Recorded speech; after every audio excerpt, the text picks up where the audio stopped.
Sa Idol sa Kusina, natatakam na ba kayo?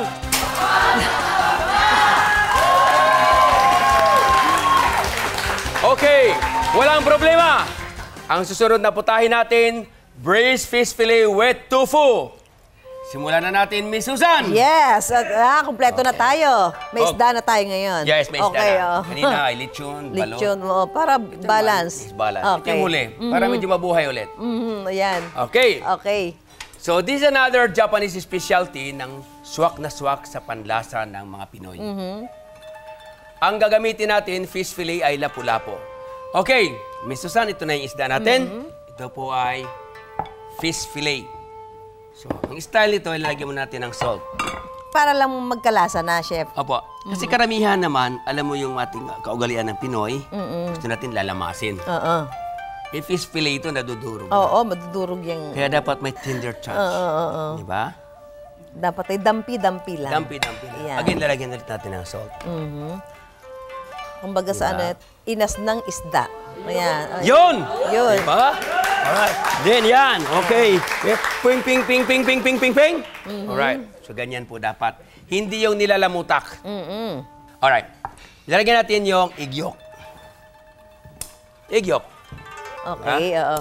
Ito yung mga diyan babalutin ba yung isda, Chef? Simple lang. Baka lain mo, iba pala talaga yung luto mong yan, ano? Ibang-iba po. Okay? Dati yung isda ang ibinabaon, ngayon yung egg yolk ang ipinaligo mo, no? Yes, ganyan po. Oh. Ngayon, lagyan natin yung flour. So, ganyan talaga? Ganyan po talaga.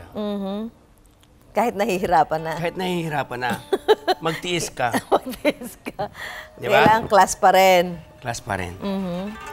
Galaw-galawin mo lang para hindi ma-stroke. Baka ma-stroke yung isda. Kaya pag nagluluto ka ng salt katulad yan, idiretso mo na.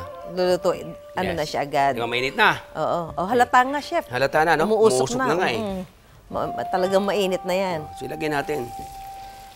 Ito mo na? Yan. Okay? At yan ay saglit lang, ano, Chef, di ba? Saglit lang, kasi susuti pa natin ulit yan. Yan. Okay? Brown na. Okay, ang bilis. Bilis, ano? Tatabi lang natin ito sa tabi. So, nakita niyo, Miss Susan, na kumukulo ang tubig. Yung ating tofu, ito tofu, di ba? Ang technique nito para hindi siya mabasag, hiwain natin ng kutsilyo. So, hihiwain mo siya dapat. Tapos, hindi mo dapat yan gaganunin. Tapos, ano yung ipapry ba yan? Hindi po. Ay, hindi. Ganyan lang? Ang sikreto nito, Miss Susan, ay hot water. Ah, doon siya lulutuin sa hot water? Hindi po. Hindi pa rin. Pamali pala ako. So, ano pa rin? Saan pa saan siya lulutuin siya? Ganito yan. Di ba nandito yung hot water? Ano? Hindi siya ginagalaw. Hindi siya So, babanlian mo siya? Babanlian. So, yun nga, para mag-firm. Okay. Para hindi siya lumambot. Pero hindi pa rin siya luto? Hindi pa luto. Okay.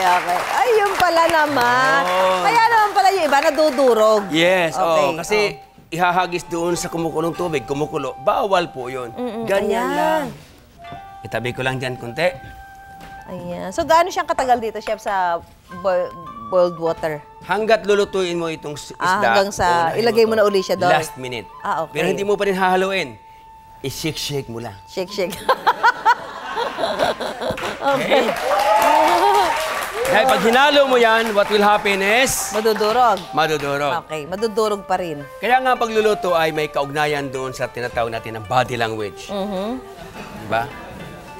Body language. Tingin ko nga, Chef, palang body language niya. Kanina pa talaga yung body language. Kanina pa yan. Okay, so ngayon, ito yung itlog, no? Lalagyan natin ng tubig. Ito yung white egg. Okay, ano ba yun, Chef? Chicken stock. Okay. So, ilalagay mo yan doon. Alam mo kung bakit? Hindi ito wini-whisk. Ang sikreto dito kung bakit creamy at hindi bumubula. Kailangan yung egg, i-split mo ng ganyan. So, kinakamay? By hand. Hindi pwedeng ibibit. Hindi mo pwedeng yung tinidor. So, dudurugin mo by kamay. Okay. Natutunan ko ito nung ako'y nasa Japan. Alam mo, yung mga Hapon talagang hindi nga kami nagkaintindihan. Okay. So, ganyan yan. Dudurugin mo. Oh, ganyan. Tsaga mo. Ganong... Pagka binibilisan mo yan, mamadali ka, ay hindi po pwede. So, yun. ilang araw yan, ginaganyan. Ito naman, mga 2.5 days. So, mapapansin natin hiwalay na. Ready ka na ba? Ready na, chef. So, again, cornstarch. I-dissolve natin ng tubig ulit. Pwede na to. I-dissolve ulit. Can I have Kakamayin mo ulit. tablespoon? Akala ko Hindi po, kakamayin mo uli yan, chef. Kutsara na po ito. Kutsara mo na yan. Okay, Yan. yan yung pinakamagiging ano. Magkasama pong dalawang yan. Okay. Ito ay napakadali lang. Matagal lang yung ganito. Pero pag niluto ko na, sandali lang. Mga ilang minutes yan, chef? Gusto mo, 3 seconds lang eh. Go! 3 seconds. mga 5 minutes lang. So yung mantika kanina, dito rin ako kukuha.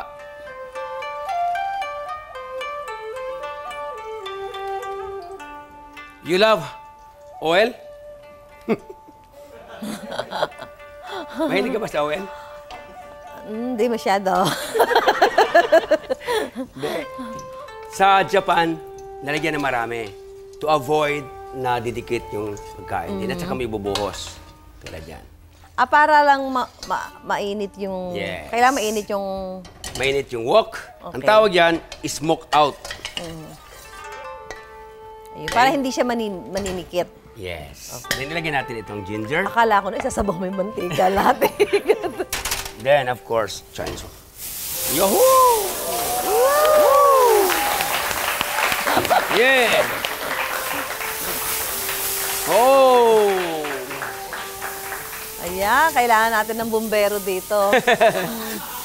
So, Nadia, Oo. can I have that chicken stock? Ay, ito. Yes. Buhos mo. Lalahat ko, chef. Okay. Thank you very much. Salt. Salt. Of course, the paminta. So, pakuloyin ulit natin. Baka may implatso tayo. Impacho ulit tayo. So, kailangan kumukulo ulit. Yes. Alam mo ito, ang technique nito ay huwag mo munang ilagay yung lahat-lahat, kundi palaputan mo muna ng cornstarch. Bago itong isda. Okay. Di ba hilaw pa yan? Sa nakita niyo po, hindi pa masyadong malapot. Ganyan lang dapat. Hindi nilagay natin yung isda. So, ilalagay mo na yung isda. Opo, nilagay natin. Pwede nang kamayin. Oo nga. Kaya, Diba? parang... Sige na nga, nakakaya sa'yo eh. Kasi, Chopstick ko na lang. hirap na hirap ka naman, chef. Hindi ah. Hindi ka... Sanay ako dito ah.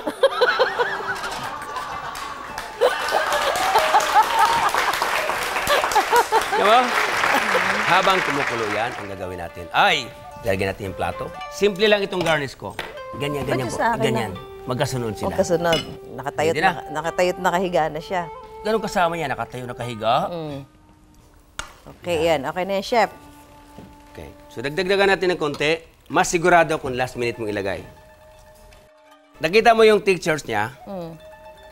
Yan. At kapag ganyan na, at saka mo ilagay yung egg. So, nandiyan na.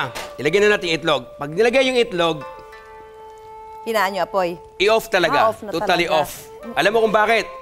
Kapag kumukulo siya, inilagay mo yan, para siyang scramble egg. So, i-off mo ganyan. So, dahil mainit pa naman yan. Saka mo ilagay yung egg sa gilid. Doon mo siya. Tapos lalabas yung puti. Di naman kulay niya ang ganda-ganda. Pansin mo? At hindi siya durog-durog.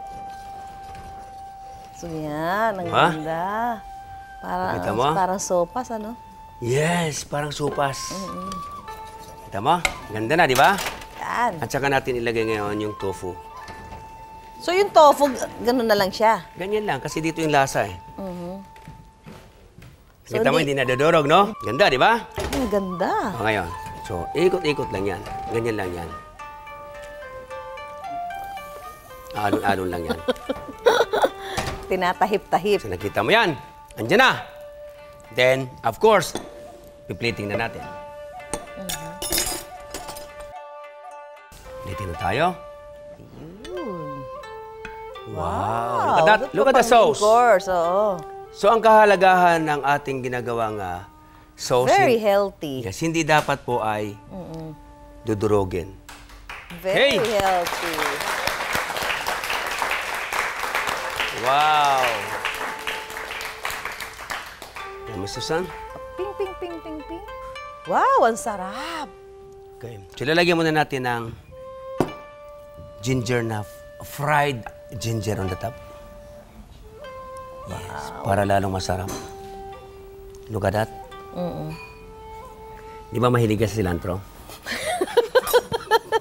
Oo, masarap ang cilantro, chef, di ba? Pakihawakan na Oo. lang po, Miss Susan.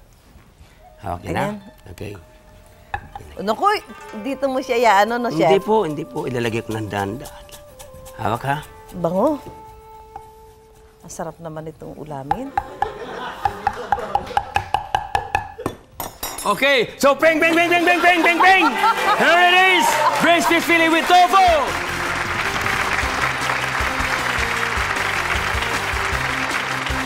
Natatakam na ba kayo? Takam na takam yan. Ganda, sarap. Ang sarap. Bibitinin ko muna kayo. Huwag kayong aalis. Kakain pa tayo ng kakain. We're back. Natatakam na ba kayo?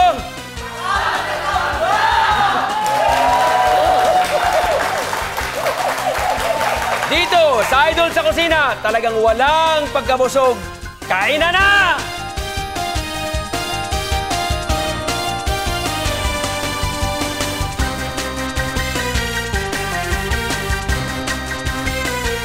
Hey, Miss Susan, how do you find our fish fillet? Ay, naku, uwi ko to. Ah, walang Oo. problema. Kaya Okay. wala kayong matitikman dito. Wow!